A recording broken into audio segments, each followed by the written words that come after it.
su constructor, escandalizó a la buena gente de San Francisco cuando incluyó en el diseño original a 4 hombres desnudos que representaban a la ley, las letras, la medicina y la minería. Junto a ellos, colocó a 4 mujeres desnudas que simbolizan la agricultura, el arte, la arquitectura y la electricidad.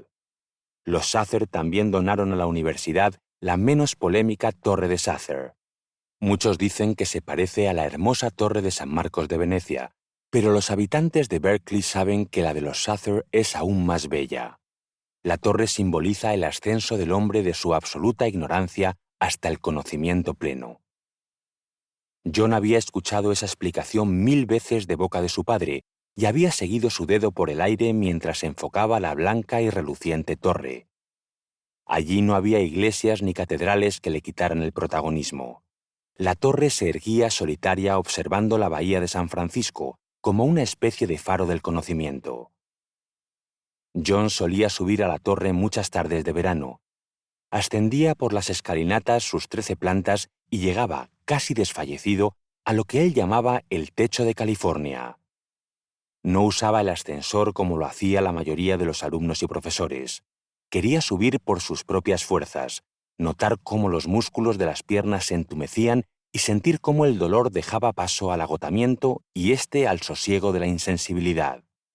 Cuando llegaba hasta la cima, se paraba agachado con la cabeza inclinada hacia adelante e intentaba recuperar el aliento. Después se aproximaba al vacío inexorable y desde allí contemplaba las colinas que rodean por el este a la universidad, el inmenso campus desierto, la bahía de San Francisco y el hermoso puente Golden Gate. A veces, John se detenía por unos momentos para observar el puente que unía el continente con la península de California y le gustaba pensar en la fuerza del hombre para unir las cosas donde la naturaleza se empeñaba en dividirlas. Aquella tarde era distinta. No había escogido aquel lugar secreto para maravillarse de la puesta del sol sobre la bahía. Tenía otras cosas en que pensar. Su cabeza no dejaba de dar vueltas a la propuesta que había recibido aquella misma mañana. Se había levantado como siempre. Había dejado la habitación de la residencia de estudiantes donde vivía desde hacía 2 años y había atravesado el campus con la mente centrada en su tesis. En los últimos meses, sus estudios habían llegado a obsesionarle, pero por lo menos ya no tenía que soportar al viejo profesor Smith, su padre. Su director de tesis era la antítesis de su progenitor. Alan Hay era un hombre moderno, abierto a las ideas del mundo que estaba comenzando a nacer de las cenizas de una guerra que daba sus últimos y sangrientos coletazos.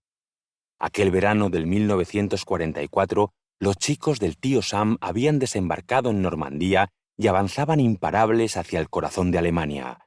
Todo el mundo decía que el final de la guerra era cuestión de meses. En el Pacífico por fin las cosas comenzaban a mejorar.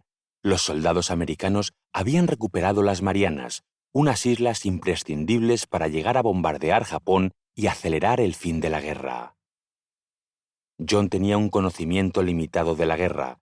Su condición de estudiante y menor de 22 años le había salvado por ahora del alistamiento obligatorio. Definitivamente, aquella no era su guerra. La única batalla que quería ganar era la de demostrar a su padre que había algo más importante que la literatura, algo que estaba cambiando la concepción del mundo, la ciencia. Cuando llegó al viejo edificio de climatología de la universidad, su anodina fachada de ladrillos rojos apenas estaba iluminada por el sol de julio. Los pasillos permanecían en penumbra y solo la luz del despacho de Hay al fondo delataba algo de vida en la planta. Entró en el despacho sin llamar y vio a su profesor con un apuesto caballero vestido con un impecable traje gris. Aunque su atuendo era civil, a John no se le escapó el rígido comportamiento del hombre, que se puso en pie como si tuviera un resorte, con la espalda recta y los brazos caídos ante él. ¿Qué hacía aquel hombre del gobierno en el despacho de su director de tesis, Alan Hay? Su aspecto no se diferenciaba mucho de los rudos militares que asaltaban a los estudiantes mientras descansaban en los jardines para animarles a alistarse, pensó John al observarle detenidamente. John los conocía muy bien, pero nunca había tenido que evitarlos. Era invisible a los reclutadores de las Fuerzas Armadas. Pero había algo que hacía diferente a aquel individuo, algo inquietante y atrayente al mismo tiempo.